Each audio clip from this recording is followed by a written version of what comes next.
Over the past month, you've probably heard the term defensible spaces used more than usual. They're actually meant to protect homes from wildfires, but what really is a defensible space and why is it so important? And if that's the case, why don't you hear more about them before any fires? Well, ABC 15's Connor Ingalls spoke to experts to get some answers and discovered that Horry County's repeated history of declaring the need for defensible spaces, saying that changes were coming and then failing to make them, been happening for decades. Defensible spaces. If your home is your castle, think of them as your moat, helping protect your kingdom from an invading wildfire. A defensible space is some clear ground. It can be grass or paved or something, but a place for us as firefighters to go between the woods and the fuel and the fire and have a place to set up engines or equipment or put firefighters to try and make a stand and keep the fire from damaging the house. So then the firefighters are like knights in the, just kidding, I'm not going to do a medieval thing the whole time.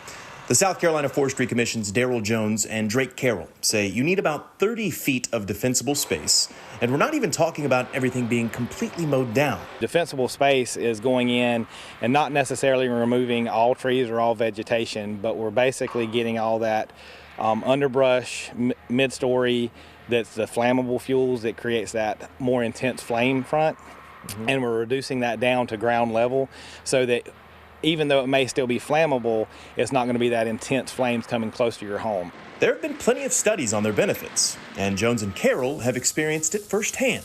So just 30 feet, it can really be the difference between losing your home and not in some fires, right? Oh, absolutely. And it's not important until it is, right? And when you have a fire and we're trying to decide if that house is savable or if we can make a stand there, then that defensible space is critical. Still, Jones says it's rare to actually come across them. Sometimes we come to houses and there's a wildfire approaching and we have basically out the back door fuel and the shrubs and woods. So I don't think it's very common and people don't build with that in mind. And as new homes go up pretty much daily, their need will likely only get greater in Horry County. You know, in my career, we used to go to fires with no homes involved. And now every fire we go to as an agency has some level of home threat. So when you pack a lot of houses next to a lot of fuel, it's more important than ever now, and it's not going to get any less important in 10 years. It's an increasing problem that I think will be with us forever. Horry County is aware of how important it is to begin implementing them. They have been for some time. In 2008, they created what they call Envision 2025. Basically, County Council, the Planning Commission, and a special committee coming together and deciding what changes were needed over the next 17 years to have us where we need to be. And in it, there's a whole section on wildfires where they talk specifically about the need for defensible spaces, citing a 2004 study. And then they say the action that needs to be taken is to, quote, amend the land development regulations to address defensible space as a wildfire mitigation technique when new development is proposed in close proximity to large tracts of forested land. Well, it is 2025 now, and if you look at the county's land development regulations, there's not a single mention of defensible spaces anywhere, and it's not like leaders just forgot about it. In 2020, the county released Imagine 2040. Same deal, County Council, Planning Commission, and a special committee all figuring out what needs to happen by 2040. Here, there's even more on the need for defensible spaces, citing that same 2004 study. And again, the action that needs to be taken, quotes, amend the land development regulations to address defensible space as a wildfire mitigation technique when new development is proposed in close proximity to large areas of forest land, which again is still not the case. I tried to figure out why.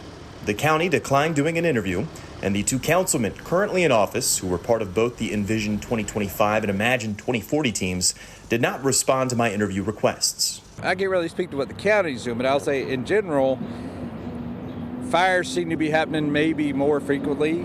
Fires are getting bigger faster because of weather changes and fuel accumulation, all these things. So as that increases and we have more houses, there is more places where we're running against homes in the woods. Jones and Carroll hope someone, whether it's county officials or homeowners themselves, start to take more action. It's something that I hope planners or in the community or an individual would think of that and really build their house, or at least situate it, or think about giving us that room when they build it initially, because it's really hard to put it in after the house is built. and you may not own the property behind you where all the bush and woods and stuff are. Because while the Covington Drive fire hasn't resulted in any homes or lives lost, that may not always be the case. The next time we were to have a wildfire, people shouldn't assume that we would be so lucky that homes wouldn't be impacted if there weren't more defensible spaces. That is absolutely correct. We can't always hope for luck. That's not a strategy.